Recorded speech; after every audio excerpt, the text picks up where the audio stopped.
बिस्मिल्लाहिर्रहमानिर्रहीम। अस्सलाम वालेकुम। अब हम डिस्कस करने जा रहे हैं renewal of bill of exchange. ये रिन्यूअल क्या होती है?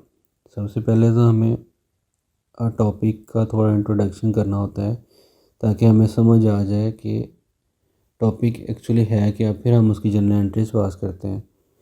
तो रिन्यूअल ऑफ बिल क्या है?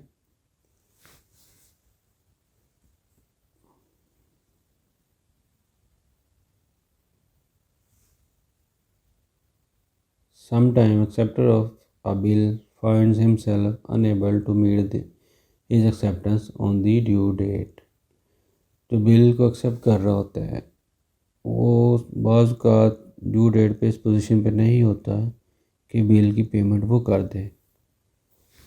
He may approach the drawer of the bill before the maturity date arrive, request him to cancel the old bill and issue a new bill with extended date। तो acceptor क्या करता है, वो जाता है dryer के पास और उससे रिक्वेस्ट करता है कि अभी मैं इस पोजीशन में नहीं हूँ कि मैं आपको पेमेंट कर सकूँ, और ये जो करना है सारा कुछ है मेजॉरिटी से पहले पहले करना है। मैं इस पोजीशन में नहीं हूँ कि मैं आपको पेमेंट कर सकूँ, तो आपसे मेरी रिक्वेस्ट है आप इस बिल को कैंसिल कर दें और मेरे ऊपर एक नया बिल इशू कर दें नई ड्यू डेट के साथ। जो एक्सटेंडेड डेट है या जिस डेट पे को वो पैसे दे सकता है वो उस डेट की रिक्वेस्ट कर लेता है और रिक्वेस्ट करता है कि अब न्यू बिल मेरे ऊपर एक इशू कर दें। The dryer will cancel the old bill and will issue a new bill. Dryer क्या करेगा कि पुराना बिल कैंसिल कर देगा और न्यू बिल इशू कर देगा। अब वो न्यू बिल तो इशू कर रहा है, उस 2 माह 3 मंथ 2 मंथ 4 मंथ या 1 मंथ इतने मंथ के लिए भी वो इशू कर रहा है नया बिल, तो उस पीरियड का वो specific amount as a interest charge करेगा। And will issue a new bill including interest, ठीक है, फॉर एन एक्सटेंडेड पीरियड। जितना पीरियड एक्सटेंड किया उसका वो इंटरेस्ट चार्ज करेगा। किससे? एक्सेप्टर से, कि भाई मैं आपको एक्सटेंशन दे रहा हूँ, मैं ऐसे एक्सटेंशन तो नहीं दूंगा। जारी बात है मेरी इन्वेस्टमेंट वो ब्लॉक हो गया, तो वो कहेगा जी मेरी इसके ऊपर मैं आपसे इंटरेस्ट लूँगा। It is performed by the drawer at the request of a dry.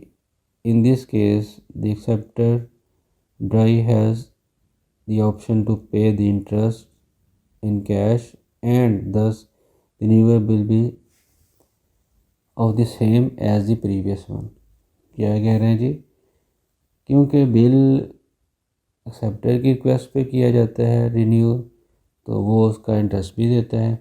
अब उसके पास ऑप्शन है कि या तो वो इंटरेस्ट की अमाउंट नए बिल में ऐड करवा ले या इंटरेस्ट की अमाउंट वो कैश में उसी टाइम पे कर दे जब वो बिल रिन्यू करवा रहा है।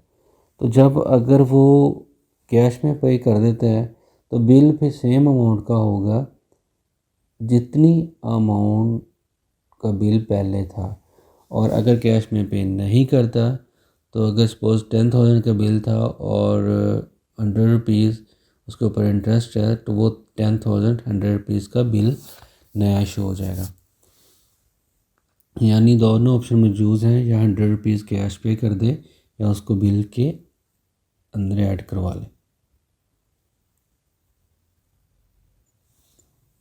The drawer has also option to make the partial payment and the new bill will be of the balance। हाँ, अब ड्रायर के पास एक और ऑप्शन भी है कि अगर 10,000 का बिल है तो वो उसकी पार्शियल पेमेंट भी कर सकता है। सपोज़ 10,000 का बिल है, उसने कहा जी 4,000 मैं आपको पे कर देता हूँ, तो नया बिल जो है वो आप मुझे इशू कर दें 6,000 का।